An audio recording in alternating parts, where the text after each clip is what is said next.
గణపతయే నమః.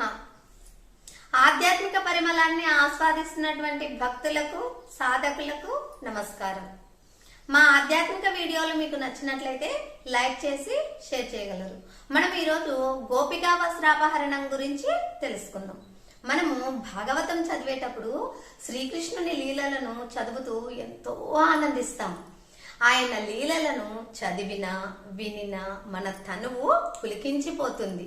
కానీ కొంతమంది గోపికా వస్త్రాపహరణము, రాసలీలలు వంటి వాటిని సాకుగా చూపుతూ ఆ శ్రీకృష్ణ పరమాత్మను కించపరుస్తూ మాట్లాడతారు. అలాంటి వారికి ఇంకా కృష్ణతత్వము బోధపడినట్టుగా లేదు. ఆ కృష్ణతత్వాన్ని తెలుసుకున్నప్పుడు ఆయన లీలలలో ఆనంద పరవశులమైపోతాము.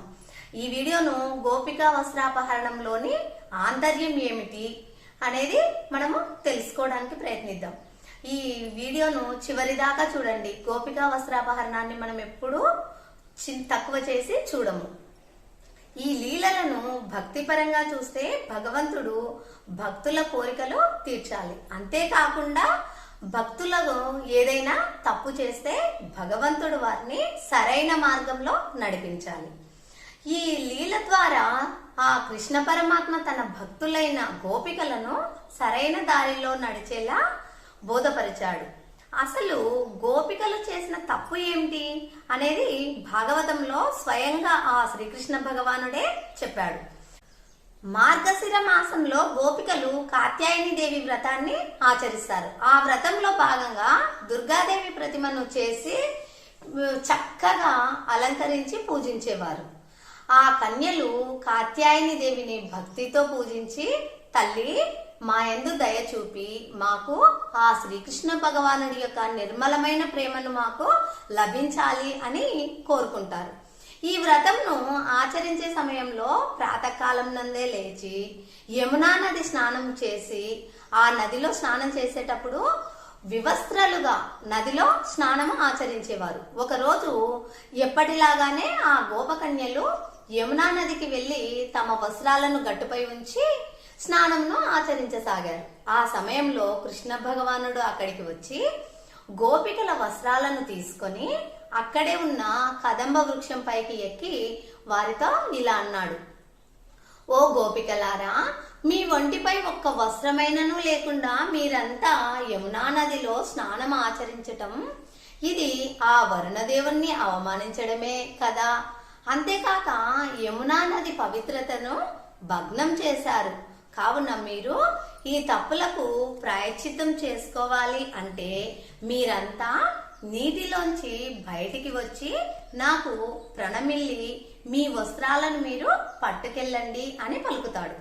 అందుకు గోపికలు తటపటాయించినప్పటికీ ఆ కృష్ణుణ్ణి పంతము వదలలేదు. ఇక చేసేది ఏమీ లేక ఆ గోపికలు నీటిలోంచి బయటకు వచ్చి ఆ శ్రీకృష్ణుడికి ప్రణమిల్లి తమ వస్త్రాలను వారు తీసుకొని వాళ్ళ యొక్క తప్పుకు ప్రాయశ్చిత్తం చేసుకుంటారు. ఇక్కడ కృష్ణుడి యొక్క ఆంతర్యం ఏమిటంటే, తనకు ప్రణమిల్లమని చెప్పడానికి గల కారణం ఏమిటంటే, గోపికలు శ్రీకృష్ణుడిని పరమాత్ముడిగా భావించి ఆయన ప్రేమను కోరుకున్నారు. కావున భక్తులైన గోపికలు ఆ భగవంతుడైన శ్రీకృష్ణునికి ప్రణమిల్లడం వలన వారి యొక్క తప్పుకు ప్రాయశ్చిత్తం జరిగింది. అలాగే ఇక్కడ కృష్ణ భగవానుడు తన భక్తుల తప్పును సవరించి వారిని సరైన మార్గంలో వ్రతమును ఆచరించే విధంగా చేయుటకు మాత్రమే ఈ లీలను ప్రదర్శించాడు. ఈ లీల యొక్క ఆధ్యాత్మిక భావం ఏమిటంటే, గోపికలు శుద్ధమైన భక్తులకు ప్రతీక. వస్త్రాలు మనిషిని సత్యస్వరూపం నుండి వేరు చేసే మాయా ఆవరణానికి ప్రతీక. ఈ మాయా ఆవరణంలోకి అహంకారం, లజ్జ, మమకారం, దేహాభిమానం వంటి భావాలను కలిగి ఉంటుంది.